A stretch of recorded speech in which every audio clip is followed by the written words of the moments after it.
ಮತದಾರರ ಪಟ್ಟಿ ವಿಶೇಷ ಪರಿಷ್ಕರಣೆಯಲ್ಲಿ ಮತ್ತೊಂದು ಶಾಕ್. ಮೊದಲ ಹಂತದ ಎಸ್ಐಆರ್ನಲ್ಲಿ 1.08 ಕೋಟಿ ಮತ ಡಿಲೀಟ್. ಇದೀಗ 43,80,000 ಮತದಾರರಿಗೆ ಆಯೋಗದಿಂದ ನೋಟಿಸ್ ಹೋಗಿದೆ. ನೋ ಮ್ಯಾಪಿಂಗ್ ಹಾಗೂ ದಾಖಲೆ ಸರಿ ಇಲ್ಲದವರಿಗೆ ನೋಟಿಸ್ ಹೋಗಿದೆ. ಮೊದಲ ಕರಡು ಪಟ್ಟಿ ಪ್ರಕಟವಾದ ನಂತರ ನೋಟಿಸ್ ಜಾರಿ. ಕರಡು ಪಟ್ಟಿಯಲ್ಲಿ ಇರುವ 43,80,000 ಮತದಾರರಿಗೆ ನೋಟಿಸ್ ಕೊಡಲಾಗುತ್ತೆ. ರಾಜ್ಯದಲ್ಲಿ 23.45 ಲಕ್ಷ ಮತದಾರರು ನೋ ಮ್ಯಾಪಿಂಗ್ ಪಟ್ಟಿಯಲ್ಲಿದ್ದಾರೆ.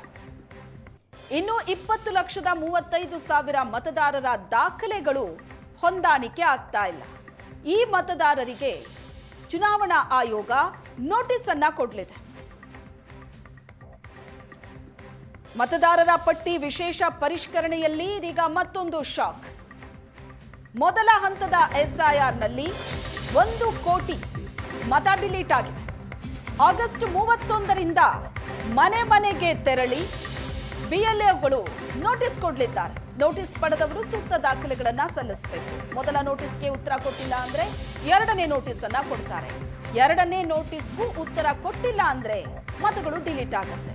ಆಗಸ್ಟ್ 31ರಿಂದ ಅಕ್ಟೋಬರ್ 22ರವರೆಗೆ ಈ ನೋಟಿಸ್ ಪ್ರಕ್ರಿಯೆ ನಡೆಯುತ್ತೆ. ಅಷ್ಟರಲ್ಲಿ ಉತ್ತರ ಕೊಡಬೇಕು. ಬೆಂಗಳೂರಿನಲ್ಲೇ 24 ಲಕ್ಷ ಮತದಾರರಿಗೆ ನೋಟಿಸ್ ಕೊಡುವಂತ ಸಾಧ್ಯತೆ ಇದೆ. ಆಗಸ್ಟ್ 31ರಿಂದ ಮನೆ ಮನೆಗೆ ಹೋಗಿ ಬಿಎಲ್ಒಗಳು ನೋಟಿಸ್ ಅನ್ನ ಕೊಡಲಿದ್ದಾರೆ. ಯಾರ್ಯಾರಿಗೆ ನೋಟಿಸ್ ಸಿಕ್ಕಿದೆಯೋ ಅವರು ಸೂಕ್ತ ದಾಖಲೆಗಳನ್ನ ಸಲ್ಲಿಸಬೇಕು. ಮೊದಲ ನೋಟಿಸ್ ಕೊಟ್ಟಾಗ ಉತ್ತರ ಕೊಟ್ಟಿಲ್ಲ ಅಂದ್ರೆ ಎರಡನೇ ನೋಟಿಸ್ ಕೊಡ್ತಾರೆ. ಅದಕ್ಕೂ ಉತ್ತರ ಕೊಟ್ಟಿಲ್ಲ ಅಂದ್ರೆ ಮತಗಳು ಡಿಲೀಟ್ ಆಗತ್ತೆ. ಇದು ನೋಟಿಸ್ ಪ್ರಕ್ರಿಯೆ. 43,80,000 ಮತದಾರರಿಗೆ ಆಯೋಗದಿಂದ ನೋಟಿಸ್ ಹೋಗಲಿದೆ.